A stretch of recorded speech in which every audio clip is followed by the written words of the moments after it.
कर रहा है उसे सजा मिले, दूसरे की गलती है तो उसे इस तरह से नजरअंदाज कर दिया जाए कि उसने गलती की ही नहीं है।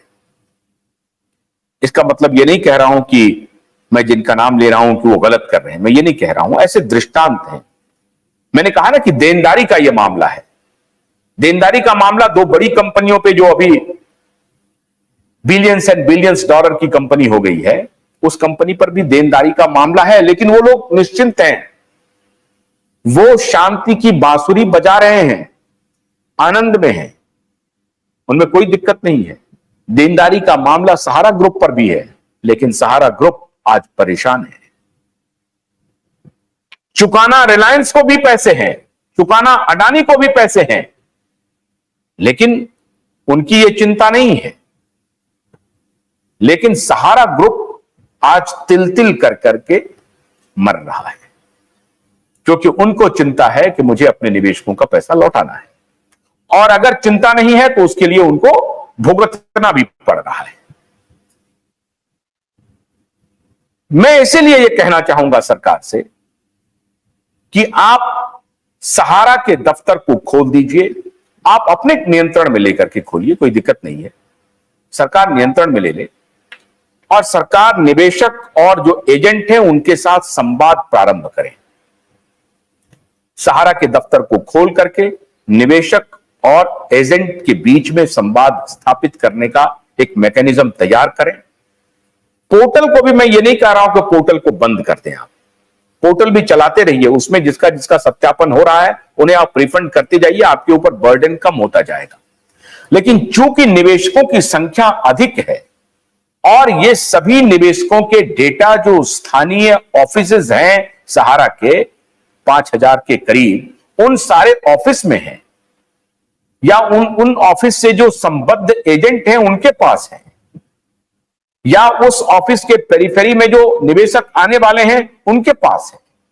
तो अगर आपने सहारा के दफ्तर के साथ सरकार का कोई स्ट्रॉन्ग कोलैबोरेशन का कोई तरीका आपने बना लिया और उसके साथ जो कार्यकर्ता बंधु हैं उनको भी आप अपने साथ जोड़ लिए, तो पैसे मैं आपको दावे के साथ कहता हूं, हालांकि इसमें भी वक्त लगेगा, ऐसा नहीं कि एक दिन में पैसा चला जाएगा, इसमें भी साल लग सकते हैं, 2 साल लग सकते हैं, लेकिन यह अगर प्रक्रिया शुरू हो जाएगी तो बड़ी आसानी से पैसे दिए जा सकेंगे।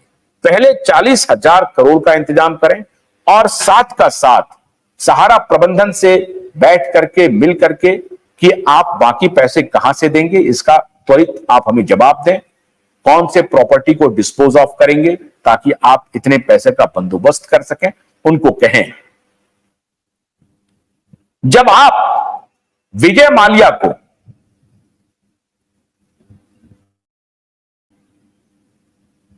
एक लोन रिपे करने के लिए दूसरा लोन दे सकते हैं, तो सहारा को भी अपने अधीन लेकर के सहारा को प्रोटेक्ट करते हुए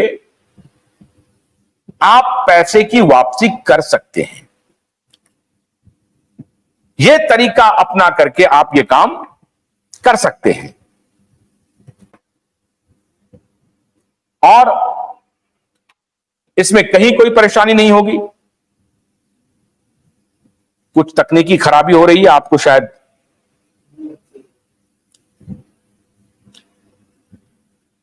तो सहारा को खाली पनिश करने से या उन्हें सजा देने से काम नहीं चलेगा। सहारा के साथ मिलकर के, सहारा के कार्यकर्ताओं के साथ मिलकर के, एजेंट के साथ मिलकर के, उनकी भी स्थिति बहुत दयनीय है, बहुत खराब है, उनके साथ मिलकर के, निवेशकों के साथ मिलकर के, निवेशकों के प्रतिनिधियों के साथ मिलकर के आप ये काम अविलंब कर सकते हैं। अब मैं बातचीत शुरू करता हूं। कितने लोग हैं जो ये बता सकते हैं हमें कि क्या सहारा के दफ्तर खुलने चाहिए, सरकार को सहारा के दफ्तर खोलने चाहिए, या पोर्टल के माध्यम से पेमेंट होना चाहिए? संजय नायक, बहुत स्वागत है आपका। सतीश जी, आपका भी बहुत स्वागत है। और नागेंद्र जी आपका भी बहुत स्वागत है। सारे लोग जुड़ गए हैं। देखिए, आज एक बात ध्यान रख लीजिए, मेरे नेटवर्क पे आप लोग झगड़ा नहीं करेंगे। नंबर वन, सिर्फ और सिर्फ पैसे की वापसी कैसे हो, क्या तरीका अपनाया जाए, संगठित होकर के आंदोलन अगर करना है तो संगठित आंदोलन करें, इसके बारे में बात कर सकते हैं। लेकिन मैं आप लोगों से यह सवाल पूछ रहा हूं कि क्या पोर्टल के माध्यम से पैसे की अदायगी हो जाएगी? आप लोगों का भरोसा है? शुरू कीजिए सतीश जी। सतीश जी बोलिए। नमस्कार। लाइव में जुड़े हुए सभी साथियों का हार्दिक स्वागत, अभिनंदन। सर, यहाँ पर मैं कुछ काफी आध घंटे से आपने जो प्रश्न रखे हैं, तो मैं सीआरसी के संदर्भ में कहना चाहता हूं।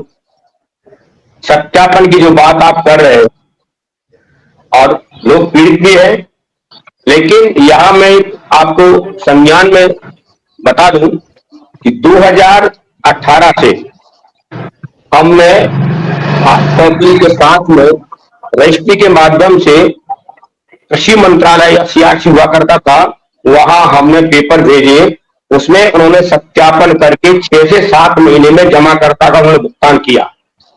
उस समय किसी की कोई दिक्कत नहीं खड़ी हुई। वही डिपार्टमेंट है, वही कार्यालय है, सहकारिता मंत्रालय अलग कर दिया है, लेकिन आज पोर्टल पर जाने के बाद मैं मानता कि अगर 40% डिफिशियंसी आती तो मैं मानता, लेकिन आज 95% से ज्यादा डिफिशियंसी आए, बल्कि कहा जाए तो 99% है। ऑफिस खोलने के लिए आज दिन तक किसी ने रोका नहीं, ये सिर्फ अपना बहाना ले रहे हैं। दूसरा, यहां जो आप कह रहे हैं कि बहुत बड़ा सहारा के प्रति ऐसा है, तो सहारा के प्रबंधन ने आज दिन तक जा करके सुप्रीम कोर्ट में हाथ जोड़ करके ये क्यों नहीं कहा कि हमसे गलती हुई, हमने रियल एस्टेट को लेकर के क्यू शॉप में कन्वर्जन किया, हमको क्षमा करें, और जो दंड देना चाहते हैं मैं स्वीकार करता हूं। आम जनता का पैसा मैं पाई का लौटाऊंगा। लेकिन आज दिन तक सुप्रीम कोर्ट में किसी प्रबंधन ने नहीं कहा। अब सवाल इस बात का आता है कि खोलने के लिए जिनके जितने आपने जोन ऑफिस बोला, रीजन ऑफिस बोला, अगर माननीय सहकारिता मंत्री अमित शाह का 28 मार्च 2023 का उत्तराखंड की अगर उन्होंने अपने भाषा में अपने जो बोला था, उन्होंने ये कहा था आप अपने दावा पेश करें और हम आपका भुगतान सुनिश्चित कराएंगे। तो सारे जितने भी संगठन के लोग हमारे साथी बैठे हुए हैं, चाहे हमारे साथ रहे हो, चाहे अलग रह करके काम किया हो, सभी लोगों ने अपने दावे पेश किए, और पेश करने के बाद उन्होंने फिर से 6-7 महीने के बाद पोर्टल लाया, और पोर्टल पे लॉगिन करने की अपनी बात रखी अमित शाह जी ने, माननीय सहकारिता मंत्री जी ने। तो यहां पर मैं ये दर्शाना चाहता हूं कि 120 लोगों का उन्होंने डिफिशियंसी नहीं दिया, और मात्र 15 से 20 दिन के अंदर उनका सारा 10-10 हजार का भुगतान 11,20,000 का उन्होंने कर दिया, और बड़े बड़े पेपर में छापा गया कि भाजपा सरकार और भुगतान सारांश का कराना शुरू। तो ये क्या साबित करता है? आज वो कह रहे हैं कि डिफिशियंसी आ रहा है, रिपोर्टल के माध्यम से जाएं, और आपने भी कहा कि फर्जी लोग हैं। तो फर्जी क्या, हम जब प्रपत्र भेजते थे तब लोग फर्जी नहीं थे? आज वो लोग फर्जी हो गए, लोग कंप्यूटर पे अपलोड करके दे रहे हैं। भोलानाथ के 2-in-1 बैटरी ऑपरेटेड हार्वेस्टर कम ब्रश कटर के साथ ट्रॉली अतिरिक्त लागत पर उपलब्ध है।